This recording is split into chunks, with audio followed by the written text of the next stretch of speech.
Dr. Fried connected with some schools 3 years ago to talk about 9/11 because most of the kids now weren't even born that he's speaking to that has heard about 9/11.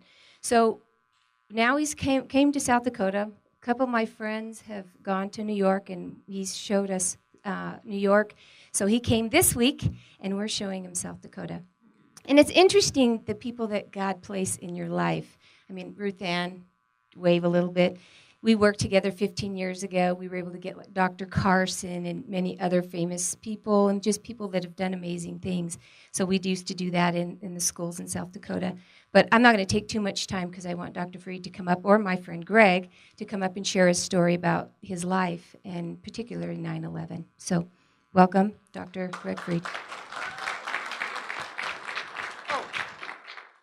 Good morning, everybody. It's really a pleasure to be here. I didn't come to make the speech.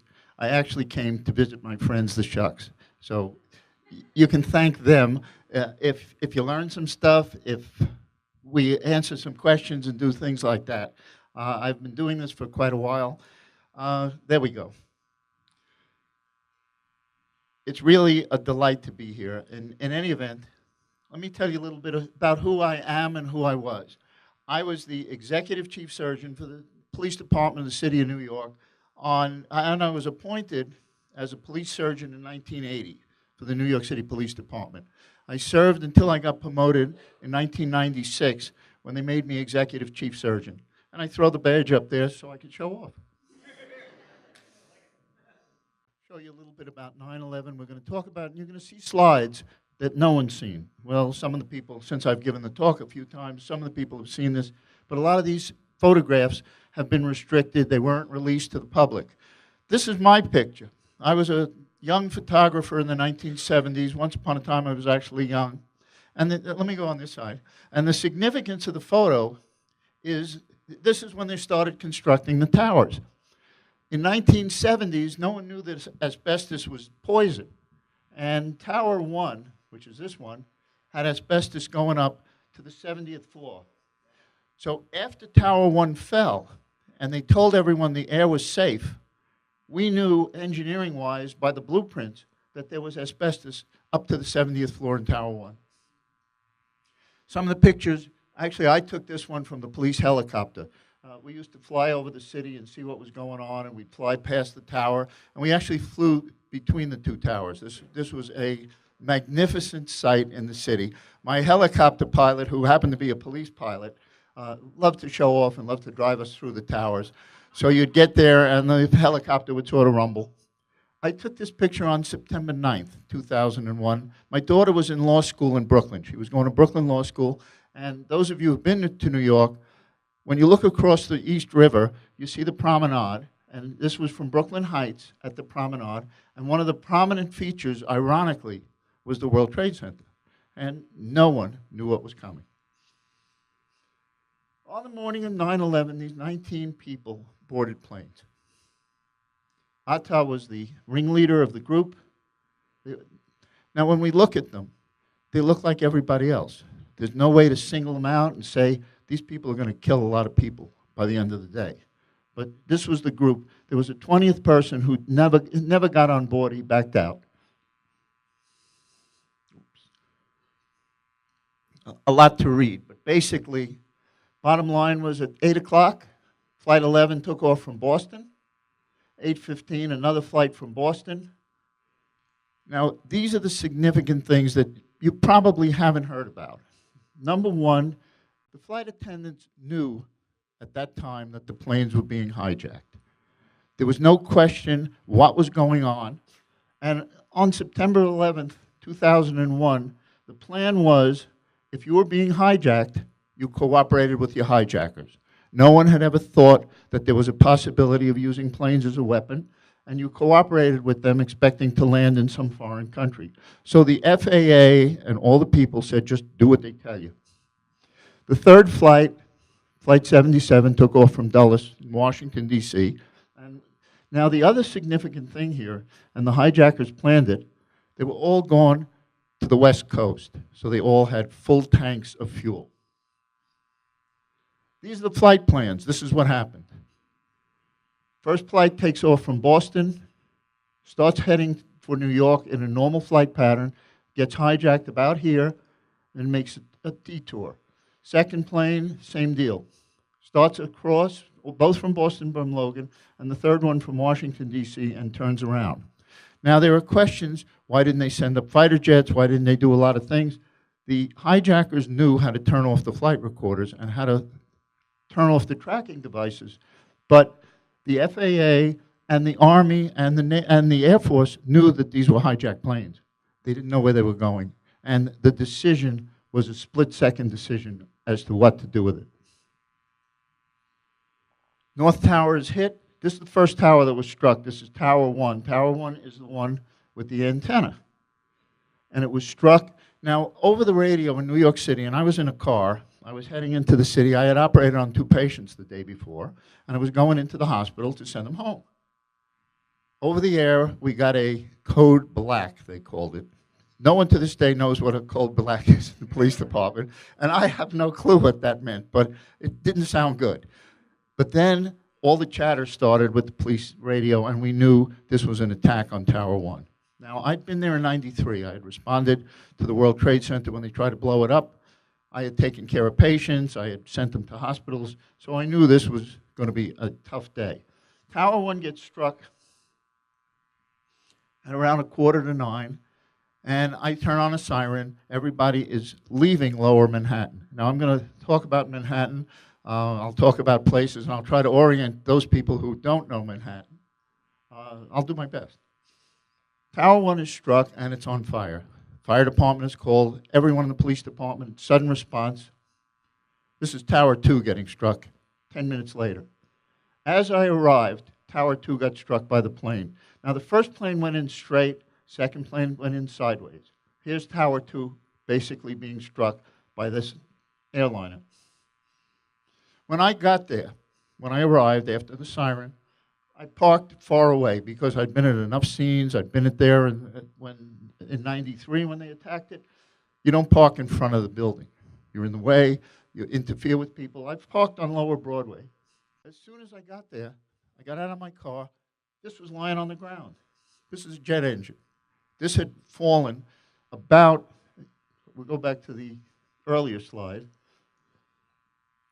including the starboard engine, leave the building to the east and north side, falling on the ground 6 blocks away. That was the engine. I get out, and this is what I see. About 3 months later, I go up to the landfill on Staten Island where they were evacuating and taking all the remnants. And I looked at it, and I saw the lieutenant in charge. I said, Lower Broadway. He says, yeah, how'd you know? I said, I saw it that morning. As soon as the towers were hit, and here's the picture of it, this is the Brooklyn Bridge. People started to run. People knew something terrible had happened, especially when the second plane went in, and they started evacuating. The Brooklyn Bridge and the evacuation here is about a half a mile from the Twin Towers. So people knew it's time to get out. This is one of the worst slides I can show you. The planes went in here. The fire was on the other side and was burning. All these people probably never made it out. You've seen the pictures of it, but it's a very graphic slide. It reminds you of how desperate things were. Jet fuel burns at about 6,000 degrees. There was no access to get out. The stairs had given up. There was fire, and the building was really starting to rock. As I got there, this is what I saw. I saw people coming down. I saw glass. I saw paper. I saw people falling, people screaming, people running, people not knowing what could possibly be going on. But if you were trapped in the tower, there was no way out if you were up here where the fire was. As I got there, as I was approaching, I came up on West Street. West Street is just west of the towers. It's about 100 yards from where Tower 2 used to stand. And I saw a firefighter who had been hit by some of the shrapnel coming off the building. There was glass. There was all kinds of pieces before the building went down. He was bleeding to death. He was literally lying in a puddle of blood. And as I bent over, somebody said, the tower is going down. This is Tower 2. I was underneath, or about 100 yards from Tower 2. I looked up. As someone said, tower's going down. And my immediate reaction was, there's nowhere to run. I was out in the cold. I was out in space. It wasn't cold, actually. It was a little warmer than today. But I was out with no protection over me. I had gotten a ride from Lower Broadway in a police van. And the guys with emergency service, they said, Doc, you need a helmet. Now, I'd never worn a helmet at a response before, but I sort of thought they probably knew what they were talking about. So I put on a helmet. As I heard towers going down, I rolled into a ball. I ducked and covered. I grew up in Long Beach, New York. Long Beach, New York had a Nike base. And in the 60s, when we had the Cuban Missile Crisis, we used to practice duck and cover. And that's what I did. I ducked and I covered. And as I ducked and covered, a low rumble, the most enormous rumble, you could feel the ground shake. Then it got very hot, and then it got very cold. And I've asked the guys, what was it? The heat was the jet fuel pouring through the building, coming out and burning. Well, I didn't get a major burn, which I'm very happy about. I got a sinus burn and some other burns. And then it got very cold, and they told me that was the air conditioning rupturing from the buildings. This is what I sort of saw. I didn't take any of these pictures. Well, it was an event that I just didn't particularly think I had to record. And people have told me that it was the most photographed event in the history.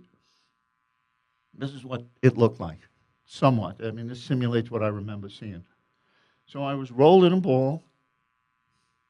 These are some of the views that some of the photographers took. This is Tower 2 going down. This is from Brooklyn Heights. This is where I was with my daughter 2 days before. This is people watching. This is down the street, about a half a mile away. And these photos were taken by the observers and by people who were around. These are helicopter shots. What happened was, as soon as this happened, they mobilized all the helicopters in the police department. At that time, the police department had 8 helicopters. And in '93, the helicopters tried to land on the roof to evacuate people. So the helicopter pilots started coming. The helicopters are stationed in Brooklyn. So it's about a 20-minute flight from Brooklyn to where the Twin Towers stood. So the helicopter pilot, Greg Semendinger, who's a friend of mine, took these photos and he gave them to me. He said, Doc, you did it, you were there. He took the pictures. So this gives you some view of what it was like from 1,000 feet, or however. Actually, it's much more than 1,000 feet, because the tower stood 1,000 feet. After the tower went down, this is Tower 2 I was talking about, because I was buried to my shoulders. I could hear, after the rumble, after the noise, everything got dead silent. I heard nothing, and then from a long distance away, I heard, help me. But it was pitch black. I've never experienced anything like it, and quite frankly, as a doctor, I thought I went blind. I couldn't see my hand in front of my face. I couldn't see my glasses. I couldn't imagine why I went blind. I felt, one of the ways you go blind is if you hit in the back of the head. That's where your optic nerves are. And I felt for the helmet, and the helmet was gone. It had been crushed or blown away. I never found it again. But I hadn't been hit in the head. And then I knew I hadn't seen a blast of light, so I couldn't understand why I went blind, and I started staring up into the sky, figuring, what good is a blind surgeon? All of a sudden, for about 2 minutes, there was a ray of light that came across from the Hudson. The Hudson was west of me, and the ray of light told me that I wasn't blind, that somehow the collapse of the tower had blacked out the sky. It was the most amazing experience. It's something I have never seen before and probably never experience again. But as things started to clear, this is what it started to look like. Now, I didn't take any of these pictures, but this is this is actually hours later. But here's the debris that was falling out of the tower before the tower went down. Here's what I remember seeing. And if you look at the background, I put what the air looked like that day, that morning. And again, these pictures were taken several hours later. Then came the recovery, the evacuation. What do you do? These give you some feeling for what we went through, for what everyone who was down there who survived had to go through. This is what you walked through. This is what you saw. This is about a half a mile away from where the towers went down. This is what everyone looked like. I was covered with dust and ash and smoke and whatever, and tower from head to toe. My hair was white, everything was white, my clothing was white, and the dust was about 2 inches thick. This is a view, again, from the helicopter. And this is pretty much immediately after the tower went down. But once the tower went down, then the rescuers started trying to figure out what they had to do. At the time, it was believed that there were about 20,000 people in the building. It was unknown as to how many of them were going to survive. But this gives you a view of what it was like. And I was on this street. This is Liberty Street. What happened was the police department contacted the harbor boats. We have about 9 harbor boats in the New York City Police Department. This is the Hudson River. And what happened was they started to respond. But this gives you a feel for what it was like about a half hour after the towers went down. The towers are like over here, about a quarter of a mile away from all this. Here's the guy who rescued me. This is Jimmy Cowan. He's a sergeant. This is the harbor response boat, one of them. This is a small boat. This is the launch. And they were all heading for Manhattan.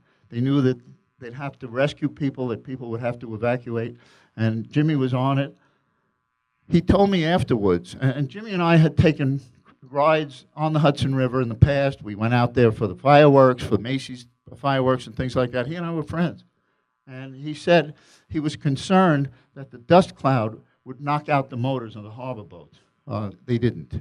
And the guys came because that's what they do. They actually put me on the deck here. This is the only picture I have that approximates what happened. Here's the harbor boat, and there was another harbor boat coming. I was right here. What happened was I started, since the first tower went down, I knew that the second tower was being undermined and probably would go down too. Thinking about it, I wasn't going to stay around to wait for the second one to go down, and I started heading west because there was no way to walk east. That's where the tower stood, and that's where all the rubble was. And climbing through the rubble, and climbing through the waste, and climbing through all the dust, my direction was heading west. As I headed west, I ran into Bernie Kerrick's bodyguard. Bernie Kerrick was the police commissioner at the time. I knew all the important people, and I knew all the unimportant people in the city. We were all friends. And I ran into, his name is Sean Crowley, and he was a captain. And he looks at me and he goes, "Doc, you look terrible. We got to get you out of here." He looked as terrible as I did. He was covered from head to toe with gray. I said, "Well, you're really not a sight for sore eyes either." As I walked, I got dizzy. I got thirsty. Thirst is one of the primary signs of trauma and of shock. As you start to bleed, especially if you're a younger person with normal heart, you'll get thirsty. That's the first sign that it's time to do something about it. And my back swelled. I couldn't breathe. It was very hard to breathe. People ask me, "How'd you breathe through that air?" I don't know. What I had was a handkerchief. My mom always told me, "Take a handkerchief with you." So I had a handkerchief. I had a bottle of water. I soaked the handkerchief, and it was murder. It was the most bizarre. It was breathing through a dust cloud like no one had ever experienced before. When I headed over to the harbor, there's a seawall here. Those of you who've been in New York, this is down at the Battery, and it looks, the Statue of Liberty is over there. Actually, it's over there when you're standing over here. And there's a wall here, and then there's a fence, and the fence is about chest high. So I get to the seawall, and Sean says to me, "We got to get you out of here." And I looked at him, I said, "What am I going to do, fly?" Because the harbor boat was easily 20 feet down, because the tide hadn't come all the way up. What they do is they pull up, and they press against the wall. They put up a ladder, and they hook the ladder on the side, because I guess they've done it before, and they sort of pushed me down the ladder. I've met Sean subsequent to this, and he told me, "Doc, you have to either lose weight or stop doing this kind of stuff." So I've tried. But they put me on the harbor boat, and I started to go out. They took me to New Jersey, and these are scenes. None of these are me, but these are scenes of what happened. Here's both towers going. As we were going to New Jersey, the second tower went down. You could hear it, you could see it, and that's where the smoke came from, and the second tower collapsed. This was the scene in New Jersey at the Liberty Science Center. It was directly across, and that's where they took me. So I was lying on the dock. Oh, before before I forget, the firefighter died, the gentleman I was attending to, and when I described his body, or me attending to him, they told me that they found his body about a half a block away from where I was. The force of the tower going down literally pushed him down the street. However, his blood was on my pants because I had bent over him. And when I got to Jersey, they started attending to me, and they asked me, are you bleeding from your legs? I said, no, that wasn't mine. That's the firefighters. So they started poking at me because the future nurses will know that one thing they like to do is start IVs and things. And I had a jacket on that said Chief Surgeon. I said, guys, I'm bleeding to death. If you don't get me to a hospital soon, I'll die. And when you're in fairly severe shock, you can't find an IV. So they threw me in an ambulance, or as we say, a bus, and off we went to Jersey City Medical Center. Giuliani. Giuliani was mayor at the time. I don't know if those of you recognize him or not, but I'm sure you've seen him before. They told him I was killed, which obviously was wrong, which is a good thing. Bernie Kerik was the police commissioner at the time. Tommy Von Essen was the chief of the fire department. They had been notified exactly at the same time all the rest of us was, and they were up at City Hall at the time, and they started to respond as well. As they came down, they had entered a building, and they got trapped. When Tower 2 went down, they couldn't get out of the building. The only way out, the doors were sealed by the collapse. And what happened was the bodyguard, whose name I always forget, and he'll forgive me, but the only way he could get him out was to take out his gun and shoot a hole in the window. And they broke the glass and they got out. So Giuliani was intact and he was safe.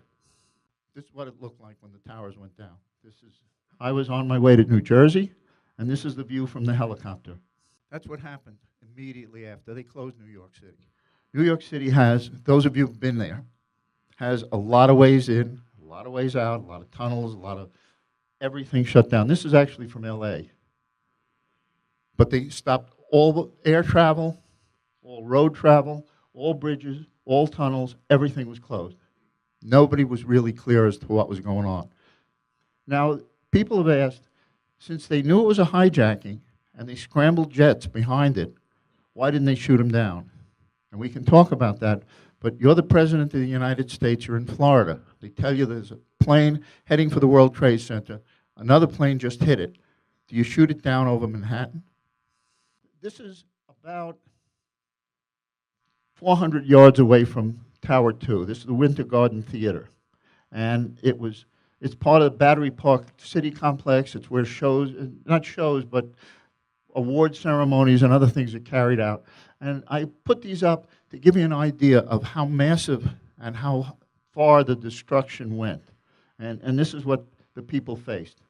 This is about 4 hours after the collapse. And it's not a blurry picture. That was what the air was like looking from the helicopter. These are the rescuers who are starting on their mission, not knowing exactly what could possibly be going on. None of them had any thought of their own personal safety. This talk this morning, by the way, is not just about me, but it's about them. It's about all of you because you're all part of this. This is late into the evening and early into the next day. Gives you some idea of what the destruction and what the massive amount of destruction is about. This is a half a mile away, people coming out of the subway. Now you notice none of these firefighters were first responders. And the reason that they weren't is they're not covered in this ash. But they were there with no regard to their own personal safety to see who they could help. This is the first night. These pictures haven't been seen except if you come to hear me speak in the future. But here's the army of responders, all of whom came in to try to pull people out, to try to get people out of the rubble, out of the wreckage. 2 towers, approximately 20,000 people in the towers, and all these people responded to dig people out.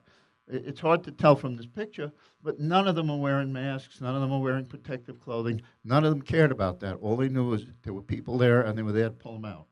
Same scene, you see the white? The white isn't an artifact. That's the dust. That's the Twin Towers.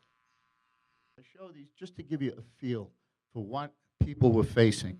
That night, day after day after day after day. These are evacuation stairs that survived.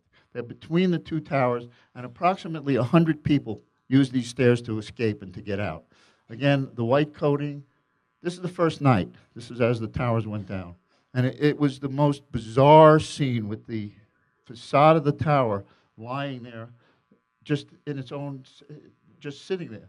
Part of these stairs made it into the museum. So if you guys go to the museum at all, you'll see a piece of the escape stairs or the evacuation stairs, call them what you want. This is the next morning. What they did was they mobilized the city. These are people. And the reason these are people, these are all first responder medical people, nurses, doctors, everybody headed. This is the Hudson. This is the pier.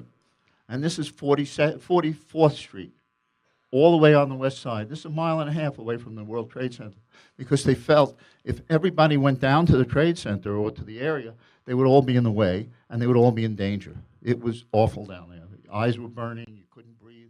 So what they were doing was assembling troops and groups of people to do the rescue. For what it's worth, anyone have any idea what these two things are? These are the air vents for the Lincoln Tunnel. Lincoln Tunnel goes across over here. So these are air vents. These aren't buildings. This is the next morning. The next morning they brought in, over the night, by the way, because the towers were gone by around noon, 1 o'clock. They brought in all the rescue dogs from the fire department and from the police department to try to find people. Over the night, from the night of 9/11 until the next morning, only 20 people were pulled out of the rubble. Out of all the people who were in the towers and all the other stuff, only 20 people were actually rescued. These are rescue dogs, the fire. Now again, you'll notice they're only wearing identification. They're not wearing masks. They're not wearing. They came because they had to come, because people were involved.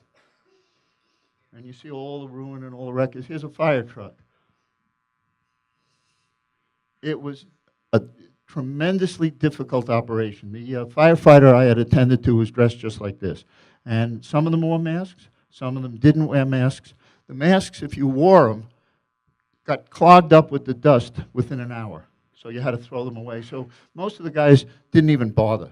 It wasn't worth it because you couldn't breathe after an hour because the dust just accumulated. It gives you an idea of what they were facing. And it was all done by hand. You couldn't bring in a crane because if you picked up rubble and it fell, you could kill somebody. So it was all hand to hand. It was brick by brick. And they couldn't remove all the steel. So eventually they knew they had to do that. This speaks for itself. As they started bringing out people, or parts of people. Now, I have no really grotesque pictures. There's no reason to do that. But they would find bodies and parts, and they had to set up the temporary morgue. Eventually, every remnant, every scrap of anything that could have been a person was sent up to 34th Street, where the medical examiner's office is. This is what it was like doing the rescues. I think all the faces speak for themselves. The cops and the firefighters worked 16 hours a day, 6 days a week, for weeks on weeks on weeks, to try to find survivors first, and that was within the first 5 days or so, and then for months until they finally got rid of the last remnant. The fire that had occurred because of the collapse burned until January. So the city was covered with smoke from the fire, smell from the fire, and the faces of these people tell you what the people in New York City felt.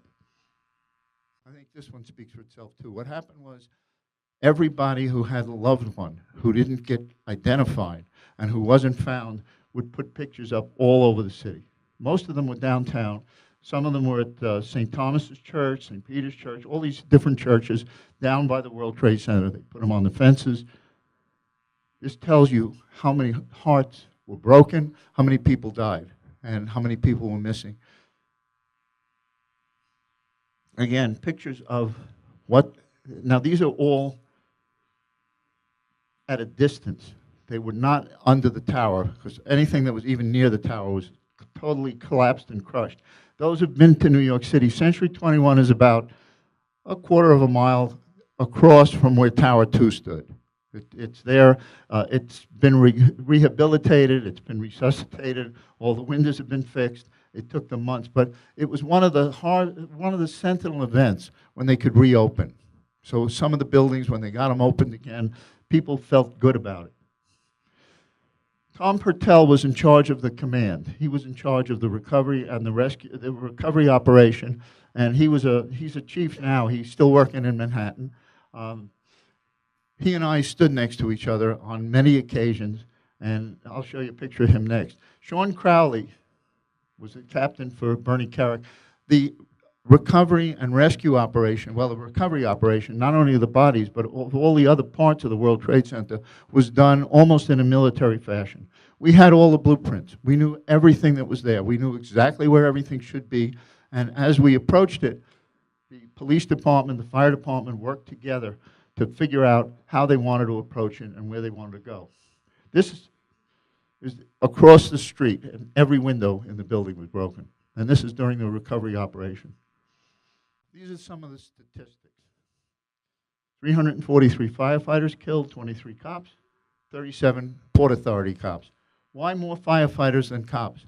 There are actually more cops than firefighters in the city of New York, but the cops were given an order by one of our chiefs to stay out of the buildings until they were secured. And in spite of the fact that the cops tended to go in and rescue people, they waited. The firefighters all assembled in Tower 1.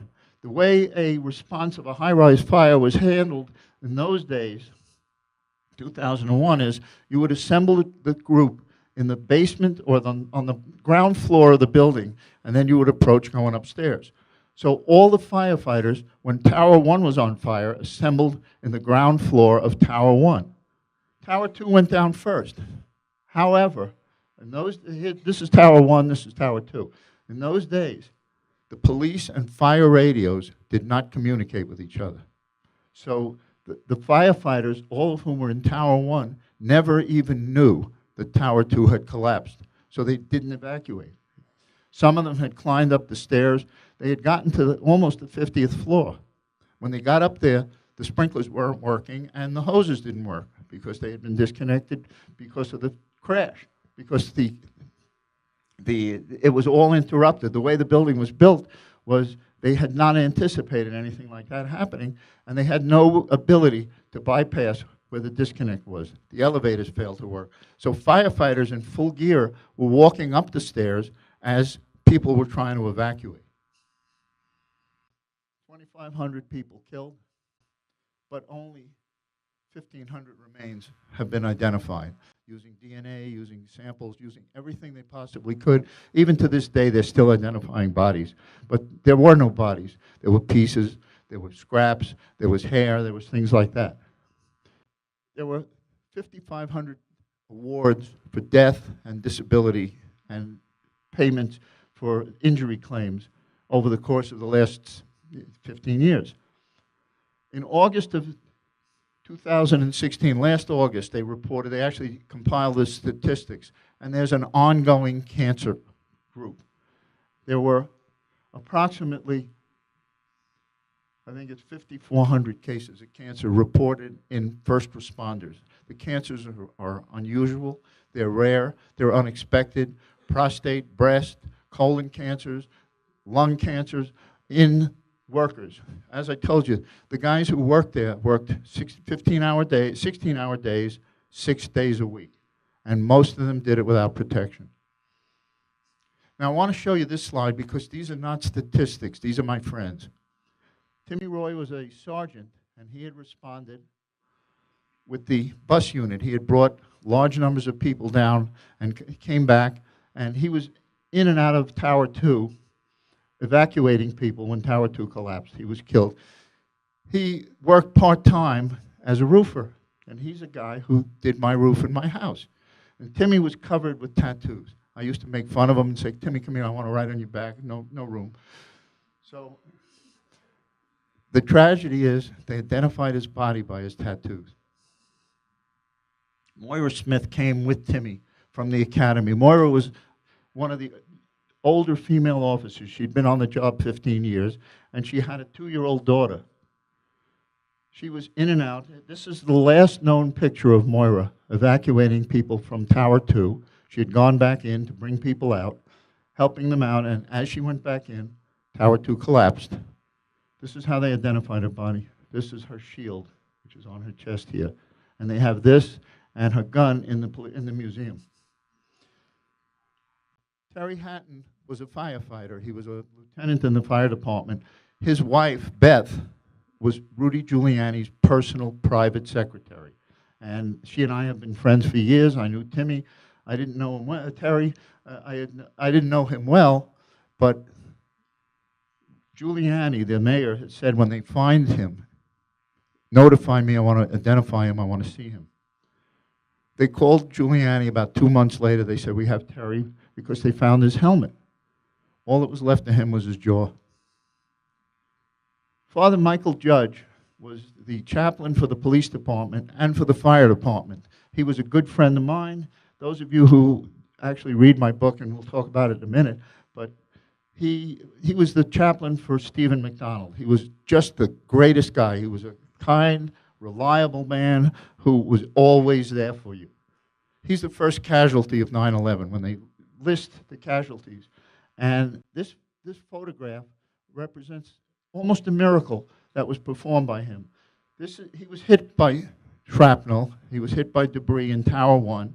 And these guys felt it necessary. They had such love for him that they would take him out and put him on the altar where his church was. His church is about a quarter of a mile away. Each one representing a separate branch of the service. Now, they didn't do it deliberately, but there's a firefighter and a cop and a Port Authority person and an administrator. The photograph represents the miracle that happened because of Father Judge. 10 minutes after this photograph was taken, Tower 1 collapsed. Had he not been evacuated by these people, they all would have been killed. Last one is John O'Neill. John O'Neill worked for the FBI, and he was a good friend of mine. And he was a high liver and a high roller. He wore $1,000 suits, and Louis Freeh, who was the head of the FBI, hated him. So it was constant turmoil between him and Louis Freeh. About 3 months before this photo, he was involved where his car was broken into, and he lost his computer. Because of that, they pushed him out of the FBI. And in August of 2001, he had called me. He said, I got a great new job. I'm the chief of security for the World Trade Center. And he told me, we got to come down and have breakfast. And I said, yeah, when you get in office, give me a call.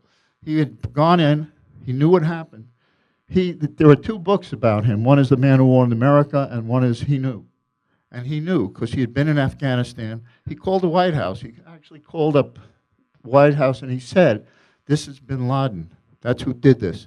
He had told Clinton when he had been in Afghanistan, you got to take this guy out because he's going to do something bad. In any event, he was in, he was out, he went back in, he came out. Third time he came in because he kept evacuating staff, and his office was between the towers. Third time, Tower 1 came down and killed him. These were my friends. The cross, as the guys were digging, they came upon this as a remnant. Now the cranes were in. This is months later.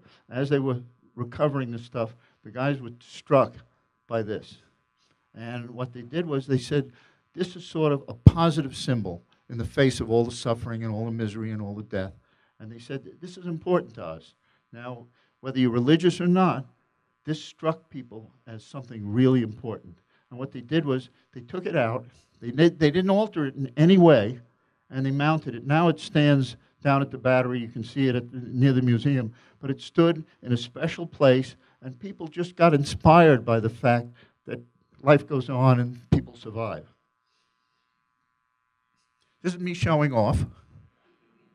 They gave me a medal for performance. I think of myself as just part of it. I did what I had to do. We all do what we have to do.